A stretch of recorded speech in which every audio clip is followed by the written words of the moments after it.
सबैको रेडियो हो, सुन्न नभुल्नुहोला।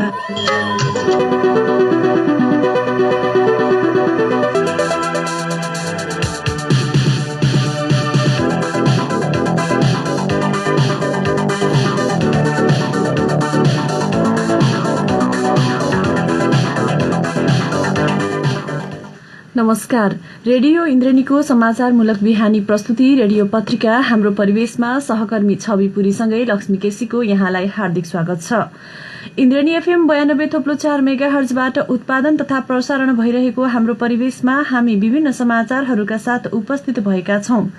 दाङबाट प्रकाशित अखबार, अनलाइन संस्करणमा प्रकाशित समाचार तथा रेडियो इन्द्रेणीको समाचार डेस्कमा तयार पारिएका समाचारहरूको संगालो हाम्रो परिवेश तपाईँ Indreni FM 92.4 megahertz, indrenifm.com.np, mobile application, सामाजिक सञ्जाल तथा दाङ देउखुरीको गढवामा रहेको रेडियो साझा आवाज 88.3 मेगाहर्ज र रेडियो राप्ती 98.4 मेगाहर्ज लालमटियाबाट पनि अहिले हामीलाई एकैसाथ सुनिरहनु भएको छ। हाम्रो परिवेश शुरू गरौं आजका प्रमुख खबर शीर्षकहरूबाट। समाजमा हुने सबै खाले हिंसाको अन्त्यका लागि मानिसको सोच परिवर्तन नै सबैभन्दा ठूलो चुनौती रहेको दाङको घोराईमा आयोजित एक कार्यक्रमका वक्ताको जोड। घोराई उपमहानगरलाई सन् 2022 सम्ममा लैंगिक हिंसा मुक्त उपमहानगर घोषणा गर्ने योजना। 5 वर्ष मुनिका बाल बालिकालाई आज पनि भिटामिन ए, जुकाको औषधि र बालभिटा खुवाइँदै राप्तीमा विपद पूर्व तयारी तथा बाढ़ी पूर्व सूचना प्रणाली सबलीकरण परियोजनाको कार्यक्षेत्रमा संयुक्त अनुगमन। दाङको शान्तिनगर गाउँपालिका वडा नम्बर 3 को वडा कार्यालय सार्ने निर्णय भएपछि स्थानीय नागरिक आन्दोलित। गढवामा कृषि प्रवर्धन र कृषकलाई सशक्तिकरण गर्ने उद्देश्यले कृषि विधेयक तयार गरिँदै र बजेट अभावमा दाङमा अधिकांश खानेपानी आयोजना प्रभावित। बितेको 2 वर्षमा 6000 बढ़ी घरमा खानेपानीको धारा जडान। आज हामीलाई हाम्रो परिवेशका लागि दाङबाट प्रकाशित हुने दैनिक पत्रिका, नयाँ युगबोध, राप्ती पोस्ट, यसैगरी गणतन्त्र दैनिक र गोरक्षा राष्ट्रिय दैनिक पत्रिका प्राप्त भएको छ। पत्र पत्रिकाले छापेका समाचार, यसैगरी अनलाइन संस्करणमा प्रकाशित समाचार र रेडियो इन्द्रेणीकै समाचार डेस्कमा रहेका समाचार हाम्रो परिवेशमा लिएर आएका छौं। शुरूमा लागौं आजका पत्र पत्रिकाले छापेका समाचार शीर्षकतर्फ। राप्ती पोस्ट दैनिकले लैंगिक हिंसा मुक्त नगर बनाउने अभियान अन्तर्गत दाङको घोराही उपमहानगरले हिजो विभिन्न सरकार निकाय र संचार माध्यमसँग गरेको अन्तर्क्रियामा सहभागी वक्ताको संयुक्त धारणा र त्यसबाट निचोड निकालिएको सम्बन्धी समाचार प्रकाशित गरेको छ। यसैगरी विपदको नीतिगत मस्यौदामाथि छलफल भएको सम्बन्धी समाचार पनि आजको राप्ती पोस्ट दैनिकले प्रकाशित गरेको छ। राप्ती गाउँपालिकामा यो विषयमा छलफल पनि भएको छ भने अन्य बबई गाउँपालिकामा पनि यो छलफल भएको हो। यसैगरी गोरक्षा राष्ट्रिय दैनिकले बजेट अभावमा खानेपानी आयोजना प्रभाव विधिको 2 वर्षमा 6000 बढ़ी घरमा धारा जडान भएको सम्बन्धी समाचार प्रकाशित गर्दा शिकार खेल्न गएका साथीहरूबाटै जंगली जनावर भनेर गरिएको प्रहारबाट एक व्यक्ति घाइते भएको र त्यो सम्बन्धी अनुसन्धान भइरहेको सम्बन्धी समाचार पनि आजका पत्र पत्रिकाले छापेका छन्। गोरक्षा दैनिकमा पनि समाचार छ। यसैगरी नयाँ युगबोध दैनिकले आश्वासनमै 3 पुस्ता बित्यो, सुकुम्बासीका पीड़ा सम्बन्धी समाचार प्रकाशित गरेको छ।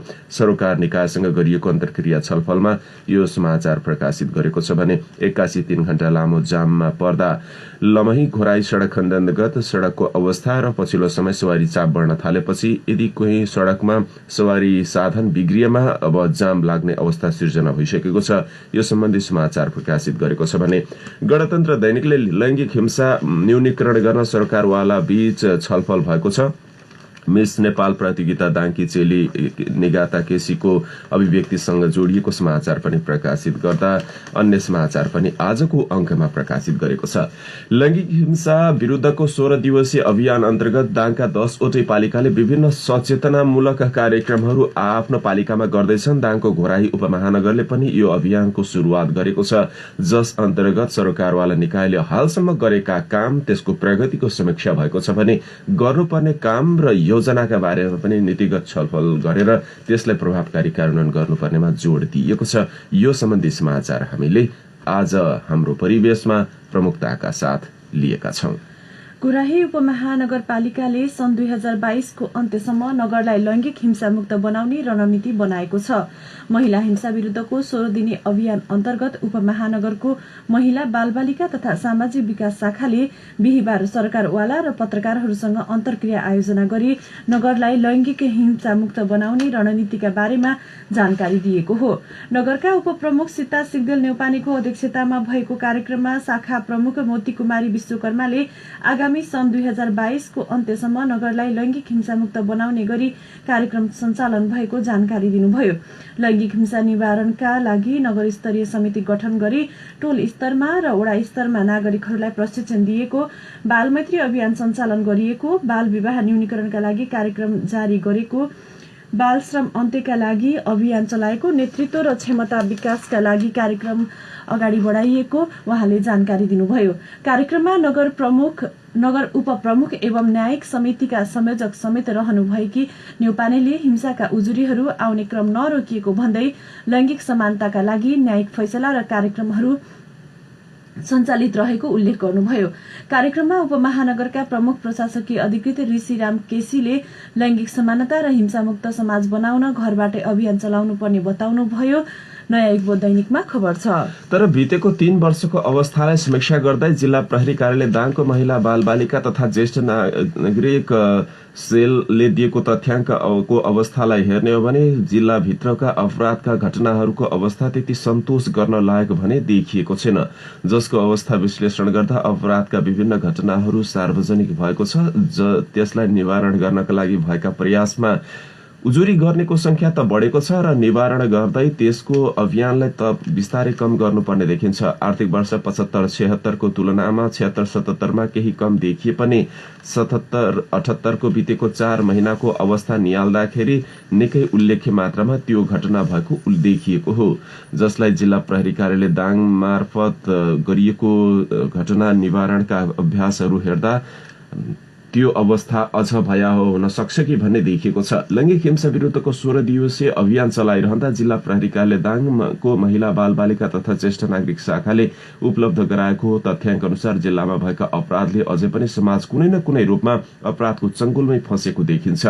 अपराध सम्बन्धी अवस्था विश्लेषण गर्दा पुरुषभन्दा महिलाले नै बढी हिंसाको शिकार बनेका छन्। प्रहरीको तथ्याङ्क अनुसार चालू आर्थिक वर्षको बितेको साउनदेखि कार्तिक मसान्तसम्मको 4 महिनाको अवस्था हेर्दा जबरजस्ती करणीको 29 वटा मुद्दा दर्ता भएका छन् भने जबरजस्ती करणी उद्योगका 9 वटा घटना दर्ता भएका छन्। यस्तै बहुविवाहका 15, मानव बेचबिखनका 1, घरेलु हिंसा लगायत लैंगिक हिंसाका 4 महिनाको अवधिमा 62 वटा घटना दर्ता भएकोमा 35 वटा मिलापत्र भएकोमा 11 वटा सम्बन्ध विच्छेदका लागि अदालत गएको र बाँकी 16 वटा मुद्दा मिलापत्र हुन बाँकी रहेको पनि जिल्ला प्रहरी कार्यालय दाङले दिएको छ।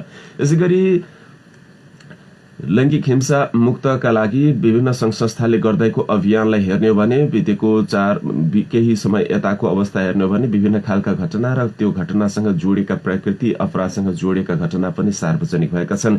यसलाई निवारण गर्नका लागि व्यक्ति, घर परिवार, समाज र सरकार र राज्यको पनि भूमिका बढ्दै गएको छ। 16 दिवसीय अभियान प्रभावकारी बनाउन र यसलाई वर्षभरि एक अभियानका रूपमा मनाएर हिंसा मुक्त समाज निर्माणका लागि सबैले आफ्नो ठाउँबाट पहल कदमी लिनुपर्ने हिजो दाङका सबै पालिकामा आयोजित कार्यक्रमको सार पनि रहेको छ भने यो कार्यक्रम डिसेम्बर 10 तारिकसम्म नियमित हुने दाङका 10वटै पालिकाले जानकारी गराएका छन्।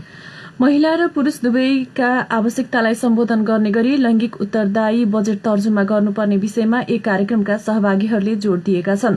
सल्यानको कपुरकोट गाउँपालिकामा बिहिबार आयोजित लैंगिक उत्तरदायी बजेट योजना तथा कार्यान्वयनको अवस्था विषय कार्यक्रमका वक्ताहरूले नीति, कार्यक्रम, बजेट तथा खर्चमा लैंगिक संवेदनशीलतालाई सम्बोधन गर्नुपर्नेमा जोड़ दिएका हुन्।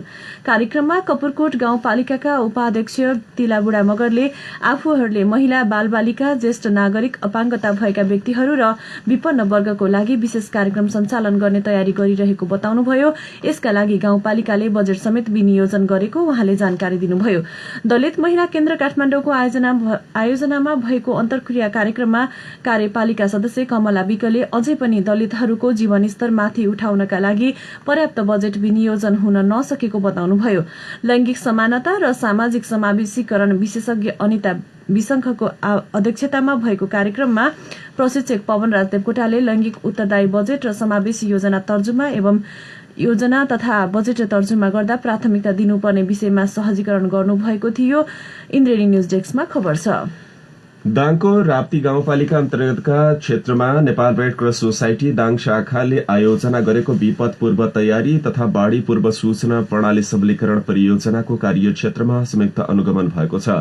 Nepal red cross society Dang शाखा सबलीकरण परियोजनाले राप्ती क्षेत्रमा काम गर्ने सिलसिलामा पालिकाका विभिन्न ओडामा गरेका काम र प्रतिकार्यको जानकारी अवलोकन र सिकाइको अनुगमन समेत गरेको हो, जस अन्तर्गत परियोजनाले राप्ती गाउँपालिकाको ओडा नम्बर 1, 2, 3, 6 र 7 को विभिन्न ओडा अन्तर्गतको बसन्तापुर, सिसनिया, छोटकी सिसनिया, बगरापुर, भगवानपुर लगायतका गाउँहरूमा गरेका कामहरूको बारेमा अनुगमन गरेको छ। त्यहाँ जोखिमबाट बच्न बचाउनका लागि तालिम दिई स्वयंसेवक समेत तयार गरेको बताइएको छ। अनुगमनका क्रममा विपद प्रतिकार्यका लागि गरिएको काम, प्राथमिकता, उपचार, पूर्व सूचना र सामुदायिक पहलका बारेमा समेत समिति व्यवस्थापन पदाधिकारीहरूले जानकारी गराउनु भएको थियो।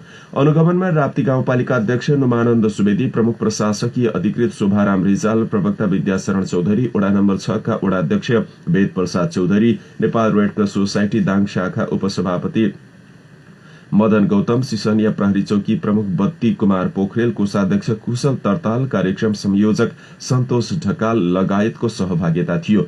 USAID को सहयोगमा सञ्चालित Nepal red cross society Dang शाखाको आयोजनामा विपद पूर्व तयारी शाखा तथा बाढ़ी पूर्व सूचना प्रणाली सबलीकरण परियोजनाको आगामी कार्यक्रमका लागि समेत सहभागी तथा सामुदायिक विपद व्यवस्थापन समिति पदाधिकारीहरूसँग राय सुझाव समेत माग गरिएको थियो। पत्र पत्रिकामा समाचार छ।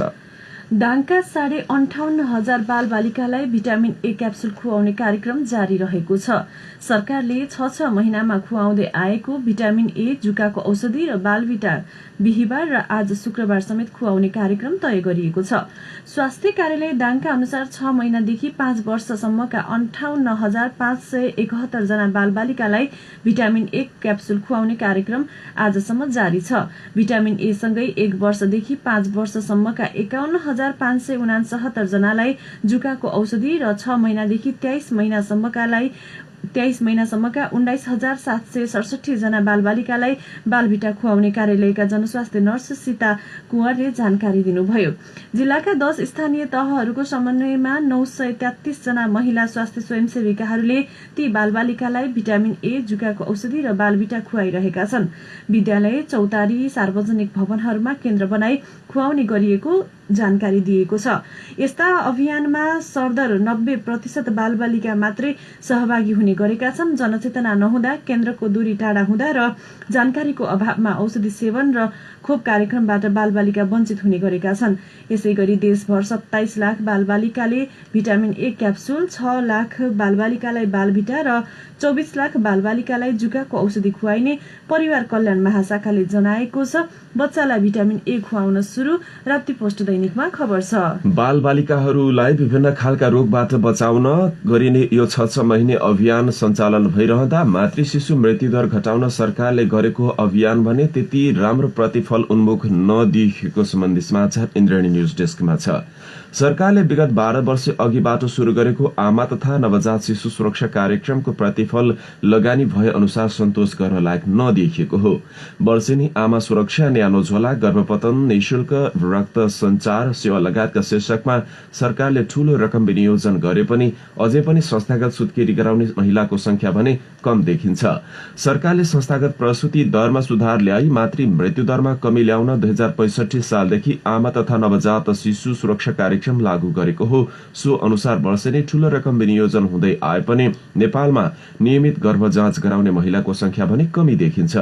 कोरोना संक्रमणका कारण गर्भ परीक्षण गराउने महिलाको संख्या बितेको यो 9 महिनामा हेर्ने हो भने 72% समेत घटेको स्वास्थ्य तथा जनसंख्या मन्त्रालय अन्तर्गतको परिवार कल्याण महाशाखाले जनाएको छ। सन् 2016 मा भएको जनसांख्यिक तथा स्वास्थ्य सर्वेक्षणले समेत 84% गर्भवती महिलाले मात्र नियमित रूपमा गर्भ परीक्षण गराउने गराउने गरेको देखाएको थियो। तीमध्ये 57% महिलाले मात्र अस्पतालमा सुत्केरी गराउने गरेको सर्वेक्षणमा उल्लेख छ। अहिले स्थानीय पालिका अन्तर्गतको स्वास्थ्य शाखा मार्फत समेत यसको प्रभावकारी कार्यान्वयन गर्नका लागि बजेट विनियोजन गरेर काम अगाडि बढ़ाइएको छ। तर पनि ग्रामीण क्षेत्रका अधिकांश गर्भवती महिलाहरूले गर्भ नियमित जाँच गराउने लगायतका कार्यमा सचेतनाको अभावमा अझै पनि अस्पतालसम्म पुग्न नसकेको देखिन्छ। यसलाई अझ बढाउनु पर्ने पनि जोड़ दिइएको छ। इन्द्रणी न्यूज डेस्कमा समाचार छ। दाङमा 2 वर्षको अवधिमा 6,500 बढी घरमा खानेपानी धारा जडान गरिएको छ।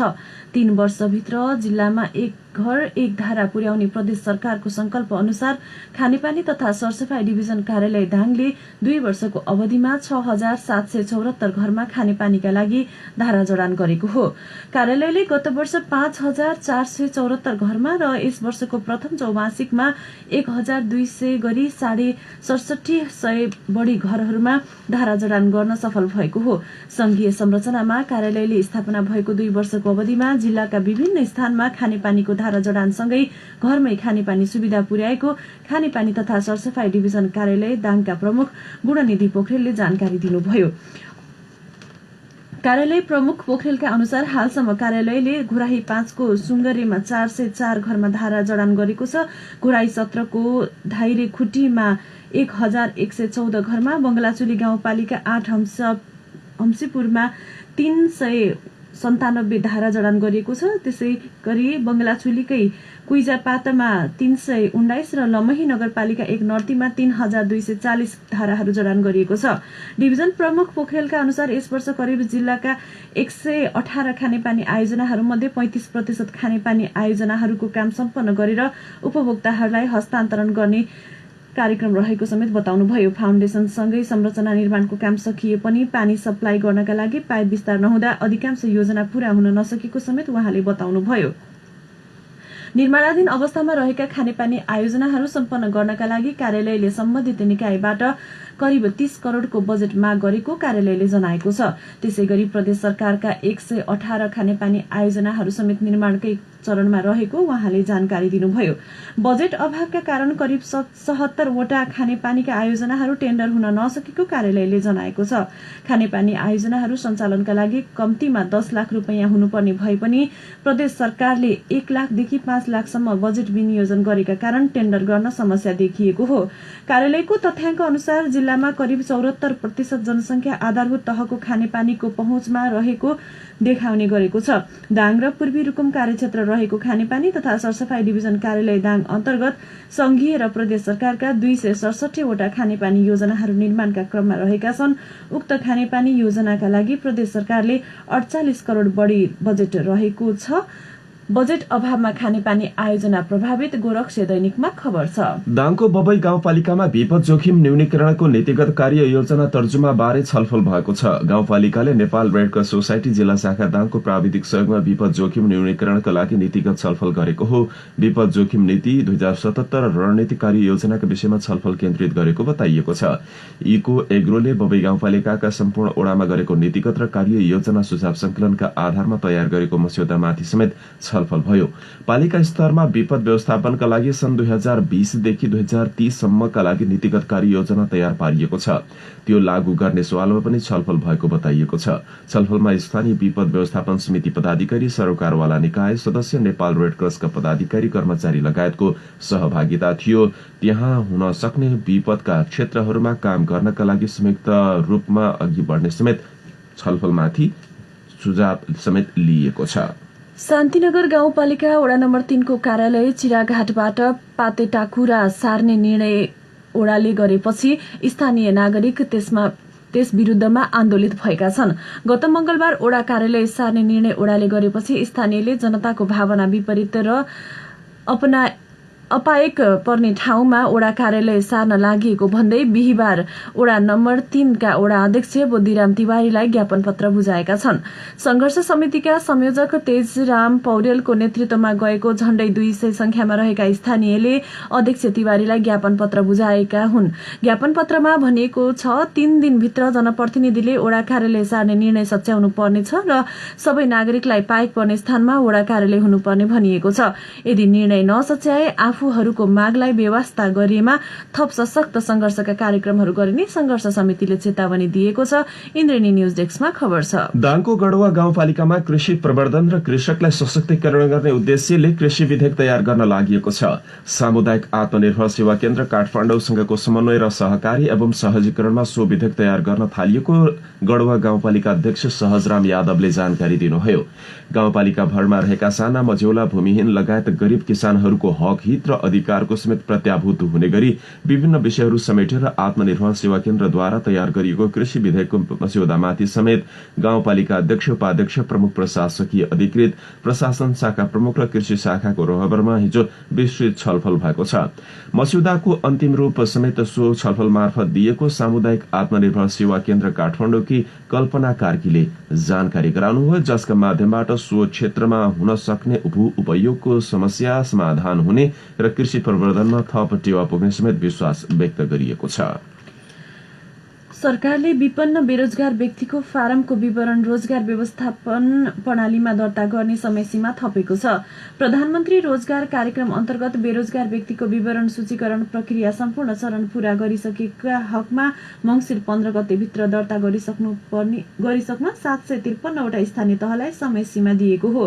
रोजगार तथा सामाजिक सुरक्षा मन्त्रालयमा कार्तिक 28 गते बसेको मन्त्री स्तरीय बैठकले यस्तो निर्णय गरेपछि त्यसै अनुसार सबै स्थानीय तहहरूलाई परिपत्र गरिएको प्रधानमन्त्री रोजगार कार्यक्रमका राष्ट्रिय कार्यक्रम निर्देशक सुमन घिमिरेले बताउनुभयो। बेरोजगार व्यक्तिको फारम दर्ता समय थप राप्ती पोस्ट दैनिकमा खबर छ। भूमिहीन सुकुम्बासी र मोही किसानका समस्या अहिलेको होइन, न्यायको आशा गर्दा गर्दै हाम्रा बाबु बाजे मरे, अब हामी मर्ने बेला भइसक्यो। हामीले भन्छौं कहिले जोतबोतको अधिकार पाउँछौं, खोलाको बगरबाट अहिले गाउँमा सर्छौं, कहिले सर्छौं, सरकारले सधैँ उही जवाब दिन्छ, हामीले काम गर्दैछौं। त्यही प्रश्न गर्दा गर्दै र उत्तर सुन्दा सुन्दै 2-3 पुस्ता बितिसक्यो, तर भूमि पीडित कृषकहरूले अझै न्याय पाएका छैनौं। अहिले कानून बन्यो, आयोग बन्यो, उहिले पनि बनेका हुन्, तर हामीलाई न्याय कहिले दिने हुन्? भूमिहीन सुकुम्बासी किसान मोहनलाल चौधरीले भन्नुभयो, कानून त बन्यो, न्याय कहिले मिल्ने हो? सरकारले पीडित किसानहरूको हितका लागि पटक पटक आयोग गठन गरे पनि ती आयोगले न्याय दिन नसकेको गुनासो गर्नुभयो। अहिलेको आयोग पनि पहिलाको जस्तै हो कि न्याय दिने हो? उहाँले टिप्पणी गर्नुभयो। पञ्चायत कालदेखि लोकतन्त्रसम्म हामी किसान आश्वासनमै बाँचिरहेका छौं। उहाँले सरकारले अहिलेसम्म न्याय दिन नसकेको गुनासो पनि गर्नुभयो। उहाँ मात्रै होइन, पूर्व कमैया महिला कमलापति चौधरीको भनाइ पनि उस्तै छ। भूमि पीडितहरूका पीडा थुप्रै छन्, चाहे त्यो मोही किसान होस् वा सुकुम्बासी वा पूर्व कमैया, कमलरी, पात्र फरक होलान्, पीडा सबैका एउटै हुन्। चौधरीले भन्नुभयो, सरकार आशा देखाउन र दलहरू चुनावी नारामै सीमित भइरहेका छन्। सरकारले मात्रै होइन, राजनैतिक दलहरूले पीडितहरूलाई अझ पीडित बनाउँदै आइरहेको भूमि पीडित झुमा गुरुङको भनाइ छ। उहाँले भन्नुभयो, चुनावी घोषणा पत्रमा जग्गादेखि लालपूर्जासम्मको प्रचार गर्छन्। चुनाव जित्ने घोषणा पत्रको नारा सबैका हराउँछन्, जितेपछि हराउँछन्। राजनैतिक दलहरूले भूमिहीन किसानहरूलाई प्रयोग मात्रै गरेको उहाँले गुनासो पोख्नुभयो। सरकारले ऐन निर्माण कानून गरी न्याय दिने आशा देखाइदिए पनि न्यायमा समानताको अभाव देखिँदा पीडितहरू अझै समान न्याय दिँदैनन् कि भन्ने चिन्तामा रहेको उहाँले दुखेसो गर्नुभयो। सुकुम्बासी भूमिहीनहरूको न्यायका लागि ऐन कानूनदेखि आवश्यक संरचना समेत निर्माण गरिरहेकाले अब पीडितले न्यायको आशा होइन, अब पाउँछौं भन्ने भरोसा गर्नुपर्ने जिल्ला समन्वय समिति दाङका प्रमुख जितेन्द्रमा नेपालीले बताउनुभयो। स्वानको सहयोग तथा जिल्ला भूमि अधिकार मञ्च दाङको समन्वयमा हिजो घोराईमा भएको जिल्ला स्तरीय स्थानीय निकाय र सरकारवालाहरू बीचको एक दिने संवाद कार्यक्रममा सहभागीहरूले सवालमा गरेको सो प्रश्नमाथि नेपालीले सो जवाब दिनुभएको हो। भूमि अधिकार मञ्च दाङका अध्यक्ष देवमन दमाईको अध्यक्षतामा सो कार्यक्रम भएको थियो। नयाँ युग दैनिकले समाचार लेखेको छ। नेपालमा भाषाको संख्या बढेको एक अध्ययनले देखाएको छ। भाषा आयोगको अध्ययनले नेपालमा थप 8वटा भाषा पत्ता लगाएको हो। थपिएका भाषामा राना थारू, नार्फु, स्यार, पोइके, सेके, मारेक याखा नावा शेर्पा रहेका छन्। जनगणना 2068 को तथ्याङ्क अनुसार नेपालमा 123 भाषा रहेका छन्। नेपालमा बोलिने केही थप भाषाहरू प्राप्त भएको र भाषा आयोगले राष्ट्रपति कार्यालयमा बुझाएको वार्षिक प्रतिवेदनमा भनिएको छ। आयोगले यस अघिको जनगणनामा देखिएका भाषाहरूको वक्ताहरूको वितरणलाई पुनः सत्यापन गर्नुपर्ने बताएको छ। आयोगले भाषाको जनगणनाको तथ्याङ्क अनुसार जात जाति तथा भाषाका वक्ताहरूको विवरण 753 वटै स्थानीय तहमा पठाएको जनाएको छ। संहिता कार्यान्वयनसँगै मुलुकमा बोलिने भाषाहरूको संरक्षण सम्वर्धन तथा संघ प्रदेश र स्थानीय तहमा एक भन्दा बढी भाषा सरकारी कामकाजको भाषा निर्धारण गर्न सिफारिस गर्न आयोग गठन भएको हो। भाषा आयोगले सरकारी निकायदेखि सार्वजनिक स्थलहरू तथा यातायातका साधनहरूमा नेपाली भाषा र देवनागरी प्रयोग गर्न सरकारलाई सुझाव दिए पनि त्यसको कार्यान्वयन नभएको भन्दै आपत्ति जनाएको छ। 8 वटा नयाँ भाषा थपिए राप्ती पोस्ट दैनिकमा खबर छ। दाङको तुलसीपुर उपमहानगरपालिका वडा नम्बर 13 बराखुटीका 45 वर्षका खुशलराम पौडेललाई उनकै साथीले गोली हानेको प्रारम्भिक अनुसन्धानबाट खुलेको प्रहरीले बताएको छ। गाउँकै साथीहरूसँग मिलेर शिकार खेल्न भनेर जंगल गएको र त्यही क्रममा उनीमाथि गोली प्रहार भएको हुन सक्ने प्रारम्भिक अनुसन्धानबाट खुलेको प्रहरीको विश्लेषण छ। इलाका प्रहरी कार्यालय तुलसीपुरका प्रमुख शिव बहादुर सिंहका अनुसार सँगै शिकार खेल्न गएका व्यक्तिले नै पौडेलमाथि गोली हानेको खुल्न आएको बताउनुभयो। पौडेलसँगै शिकार खेल्न गएका अन्य सबै अहिले फरार र उनीहरूको खोजी कार्य रहेको पनि प्रहरी नायब उपरीक्षक सिंहले बताउनुभयो। यसैबीच प्रहरीले घटना बुधबार दिउँसो घटेको जस्तो अनुसन्धानबाट देखिन आएको बताएको छ। जनावर ठानेर पौडेललाई साथीले नै गोली हानेकी भन्ने अनुमान गरिएको उहाँले बताउनुभयो। प्रहरीलाई खबर नगरे पनि गाउँ घरमा र उनका परिवारका सदस्यलाई खबर गरेको खुल्न आएको बताइएको छ। घाइते पौडेलका छोरा एम्बुलेन्स चालक रहेको र उनलाई खबर भएपछि छोराले नै घाइते बुवालाई एम्बुलेन्समा राखेर नेपालगञ्ज पुर्याएको प्रहरीको भनाइ छ। यसअघि प्रहरीले पौडेल पूर्व पश्चिम राजमार्ग अन्तर्गत लमही नगरपालिका वडा नम्बर 9 चाउखोलामा बुधबार राति 9:30 बजेको समयमा फेला परेको बताएको थियो। उनको ढाडमा 3 र तिघ्रामा 2 वटा गोली लागेको छ। प्रारम्भिक उपचार नेपालगञ्जमा गरिए पनि थप उपचारका लागि अहिले पौडेललाई भारतको लखनऊ लगिएको छ। यसैबीच प्रहरीले हिजो सो क्षेत्रबाट रगत लागेको एउटा भरुवा बन्दुक समेत बरामद गरेको छ भने घटनाको विषयमा थप अनुसन्धान अघि बढाएको पनि प्रहरीले जानकारी गराएको छ। इन्द्रणी न्यूज डेस्कमा समाचार छ। नेपालमा कोरोनाबाट मृत्यु हुनेको संख्या 1400 नागेको छ। पछिल्लो 24 घण्टामा कोरोनाबाट थप 23 जनाको मृत्यु भएसँगै नेपालमा हालसम्म कोरोनाबाट मृत्यु हुनेको संख्या 1412 पुगेको स्वास्थ्य तथा जनसंख्या मन्त्रालयले जनाएको छ। त्यस्तै पछिल्लो 24 घण्टामा देशका विभिन्न ल्याबहरूमा गरिएको पीसीआर परीक्षणमा थप 1614 जनामा कोरोना भाइरसको संक्रमण पुष्टि भएको छ। त्यस्तै देशभर 1437 जना संक्रमित कोरोना मुक्त भएका छन्। हाल देशभरमा 16,793 जना सक्रिय संक्रमितहरू रहेका छन्। पछिल्लो 24 घण्टामा देशभरका विभिन्न ल्याबमा जम्मा 9,491 नमूना परीक्षण भएको छ। यो सँगै हालसम्म देशभर 17 लाख पीसीआर परीक्षण गरिएको पनि मन्त्रालयले जनाएको छ। यिनै विविध समाचारहरूका साथ हामी हाम्रो परिवेशको अन्त्यमा आइपुगेका छौं। अब जाँदा जाँदै प्रमुख समाचार शीर्षक फेरि एकपटक। समाजमा हुने सबै खाले हिंसाको अन्त्य, मानिसको सोच परिवर्तन नै सबैभन्दा ठूलो चुनौती रहेको दाङको घोराईमा आयोजित कार्यक्रमका वक्ताको जोड। घोराई उपमहानगरलाई सन् 2022 सम्ममा लैंगिक हिंसा मुक्त उपमहानगर घोषणा गर्ने योजना। 5 वर्ष मुनिका बालबालिकालाई आज पनि भिटामिन ए, जुकाको औषधि र बालभिटा खुवाइँदै राप्तीमा विपद पूर्व तयारी तथा बाढ़ी पूर्व सूचना प्रणाली सबलीकरण परियोजनाको कार्यक्षेत्रमा संयुक्त अनुगमन। दाङको शान्तिनगर गाउँपालिका वडा नम्बर 3 को कार्यालय सार्ने निर्णय वडाले गरेपछि स्थानीय नागरिक आन्दोलित। गढवामा कृषि प्रवर्धन तथा कृषकलाई सशक्तिकरण गर्ने उद्देश्यले कृषि विधेयक तयार गरिँदै र बजेट अभावमा दाङमा अधिकांश खानेपानी आयोजना प्रभावित। बितेको 2 वर्षमा 6000 बढी घरमा खानेपानीका धारा जडान। अवस्था अहिलेलाई हाम्रो परिवेशको समय सकियो। हामीलाई सुनेर साथ दिनुहुने यहाँहरू सबै श्रोतालाई धेरै धन्यवाद। सहकर्मी लक्ष्मी केसी अनि म छविपुरी आज्ञा माग्छौं। नमस्कार।